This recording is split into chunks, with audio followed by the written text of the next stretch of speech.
ओम नमो भगवते वासुदेवाय। जय जगन्नाथ बंधु, आपण को सुंदर संध्यार अनेक अनेक स्वागत जनाऊँगी। हे मोर प्रिय भगवत प्रेमी श्रोता बंधुगण, प्राचीन चैनल सादर स्वागत जनाऊँगी। आज पुणी एक छोट प्रयास से आरंभ करुच्ची।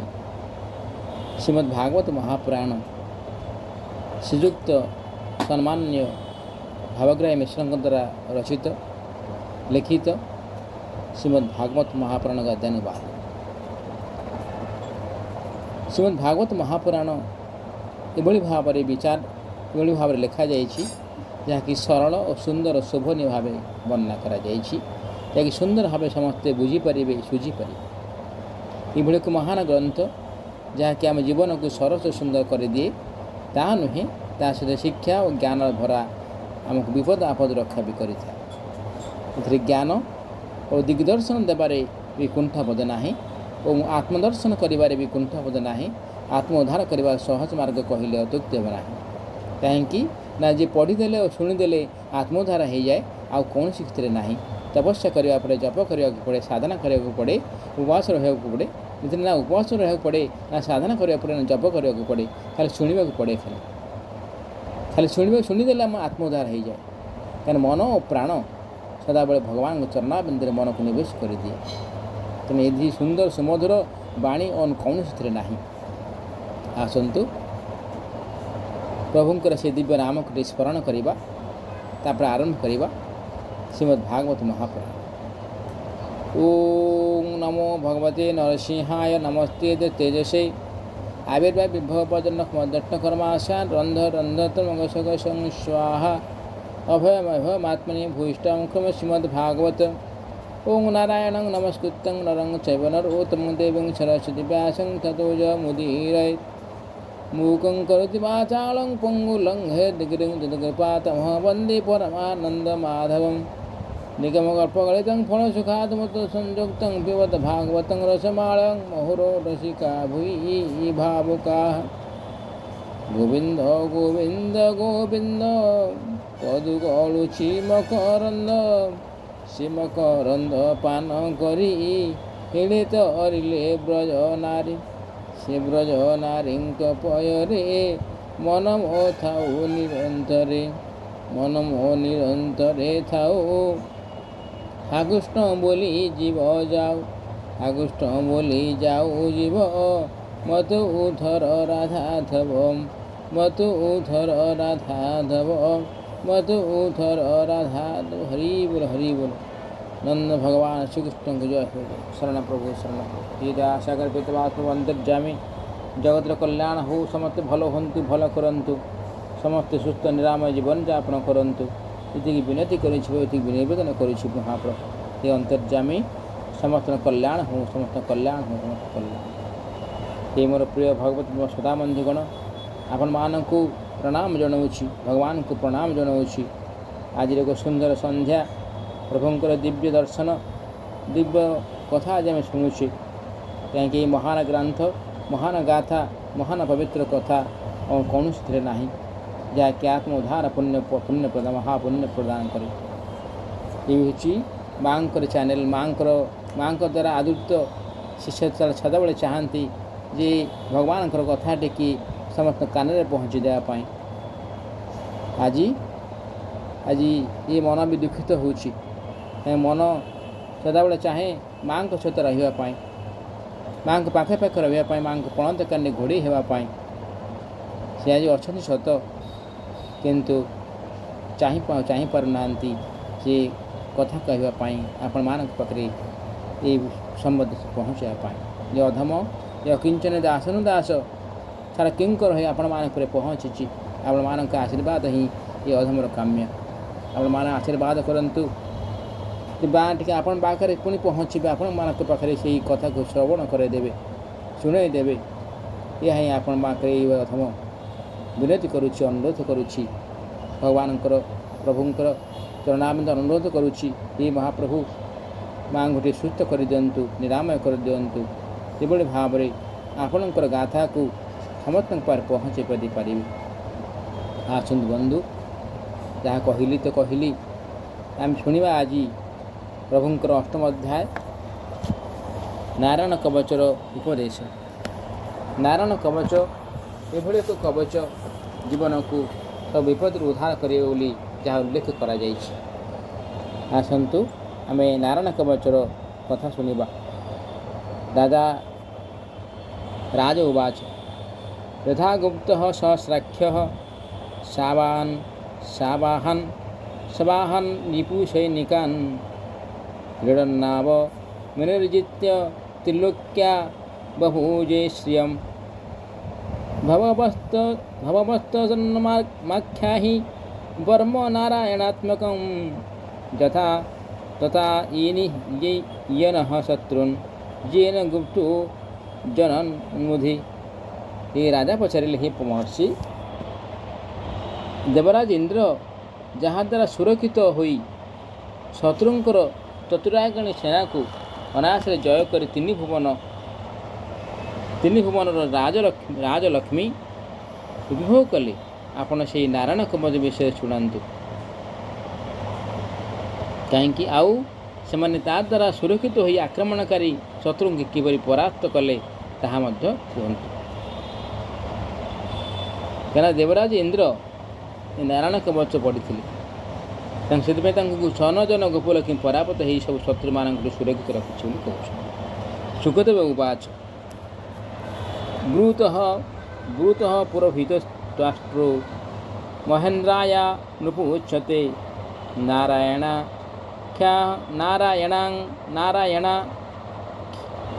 ब्रह्माह तदिहिक मनः शृणु।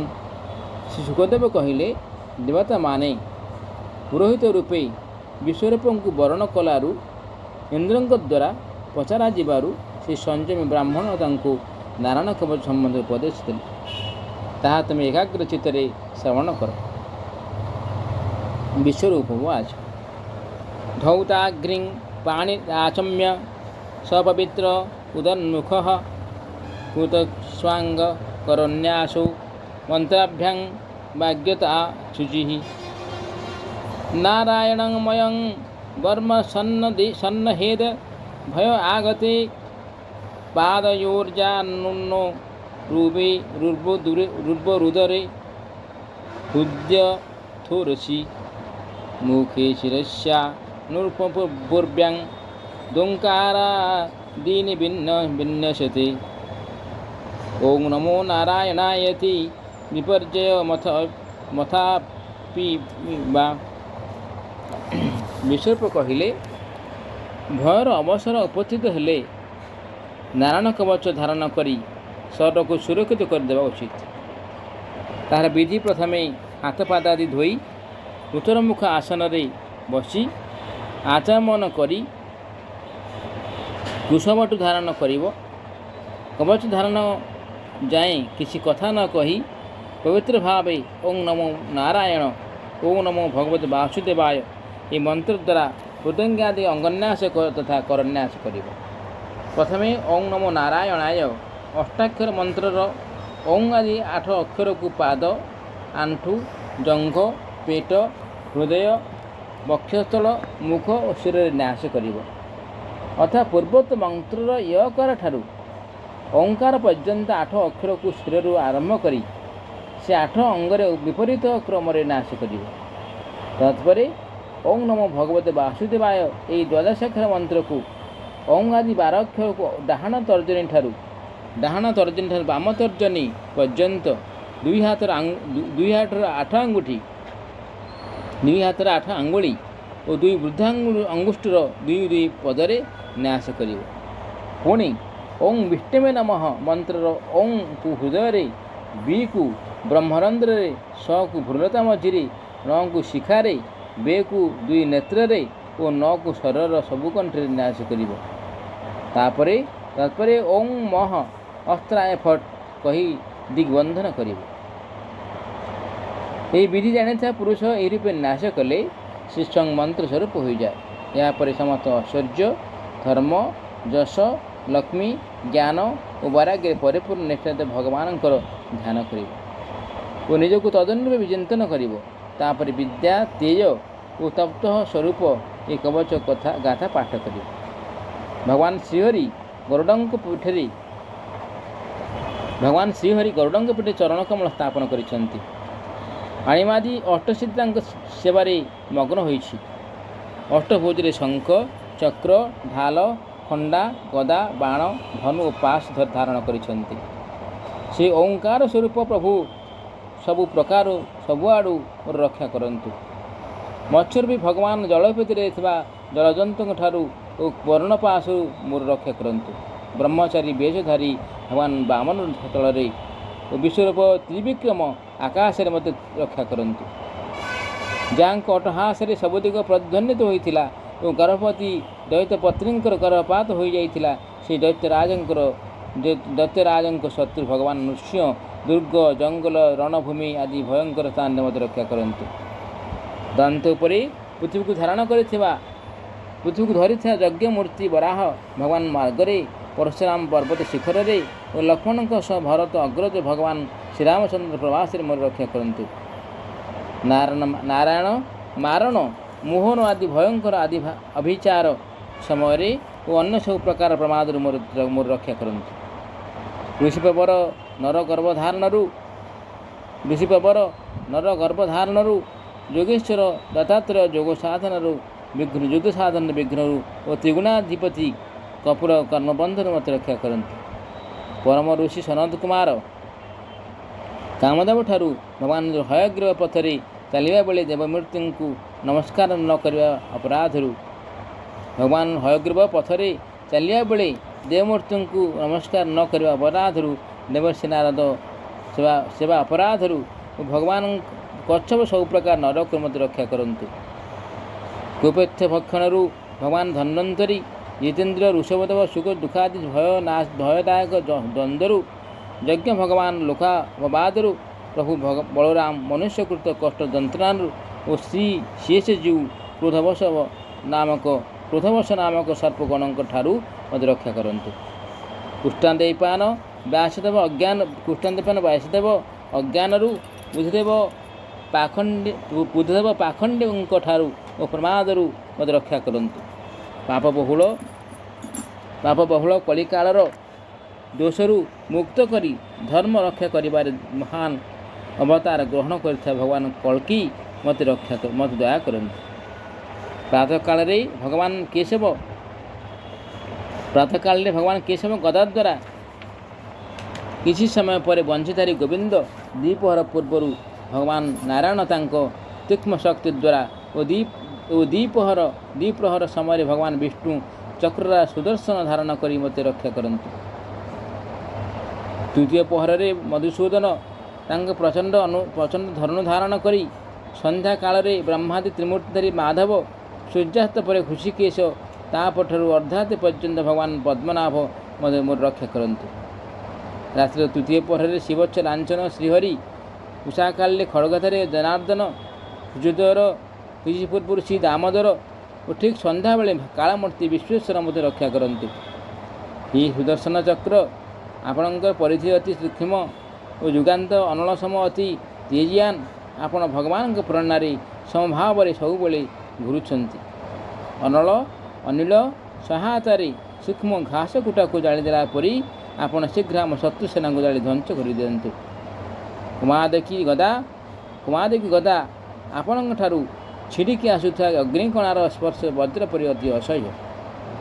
କାହିଁ କମାଦେକୀ ଗଦା ଯେଉଁ ଅଛି ସେଥିରେ ଯେଉଁ ଅଗ୍ନିକଣା ବାହାରୁଛି ତା ବଜ୍ର ଭଳି ଅସହ୍ୟ, ବଜ୍ର ଭଳି କଠିନ ଆଉ ଦୁର୍ଗମ। ସେଭଳି କମାଦେକୀ ଯେଉଁ ଗଦା ଅଛି ପ୍ରଭୁଙ୍କର, ସେ ଗଦା ଦ୍ୱାରା କ'ଣ ହୁଏ ନା ଛିଟିକି ପଡ଼େ ଅଗ୍ନିକଣା।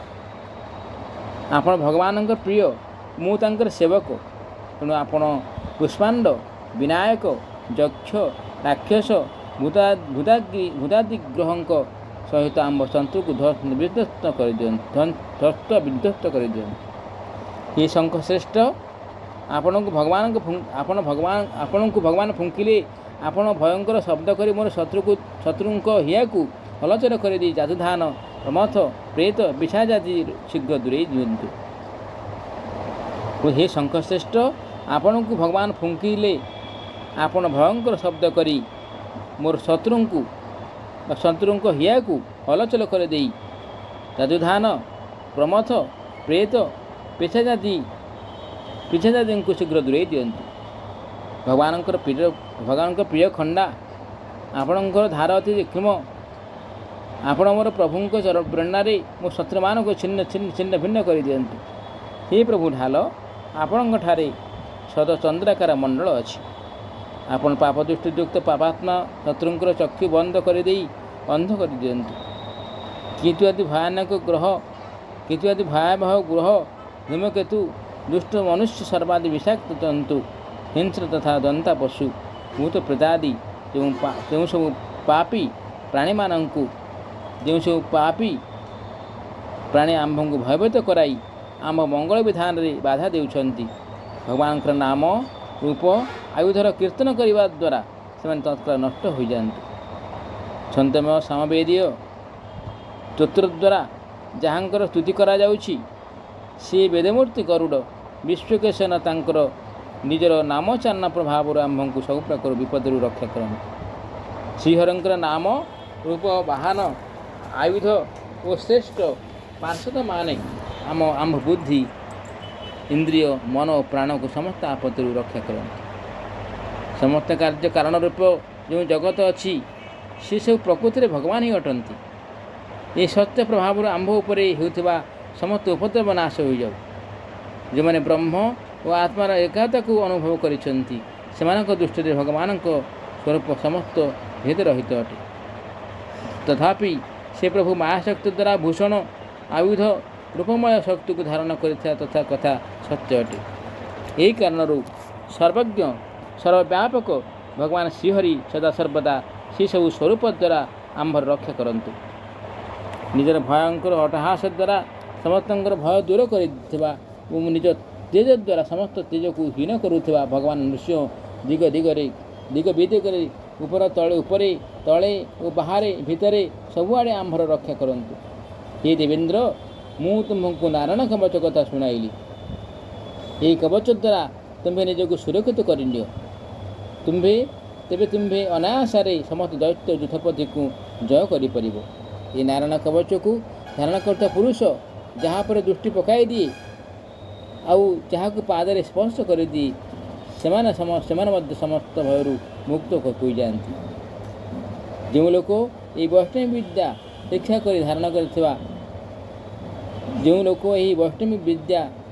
କରି ଧାରଣ କରିଥାଏ, ତାକୁ ରାଜା, ଡାକୁ, ପ୍ରେତ, ପିଶାଚାଦି ଆଉ ବ୍ୟାଘ୍ରାଦି ହିଂସ୍ର ଜନ୍ତୁଙ୍କ ଠାରୁ କୌଣସି ପ୍ରକାର ଭୟ ହୁଏ ନାହିଁ।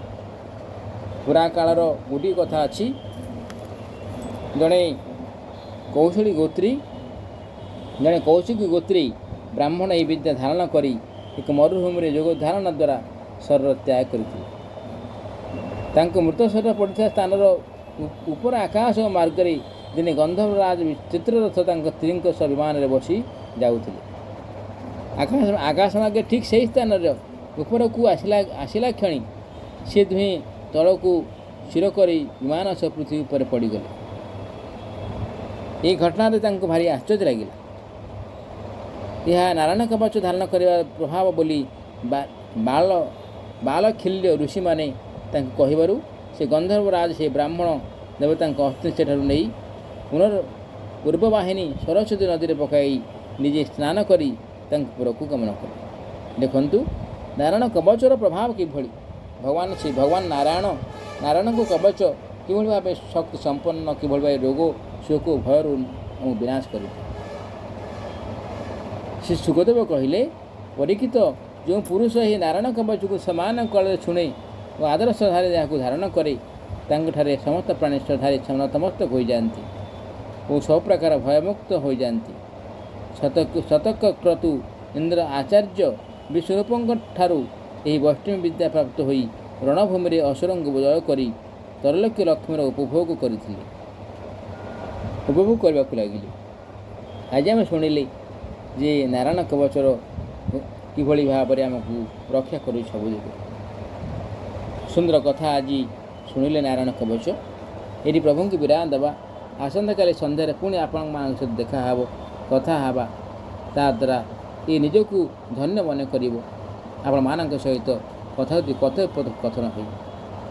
ଆପଣମାନେ ଏଇ ଦିବ୍ୟ କଥାକୁ ଶୁଣୁଛନ୍ତି, ତେଣୁକରି ଆପଣମାନଙ୍କ ପରେ ଏଇ ଚରଣ ଏଇ ଅଧମ ଚିର କୃତଜ୍ଞ ରହୁଛି।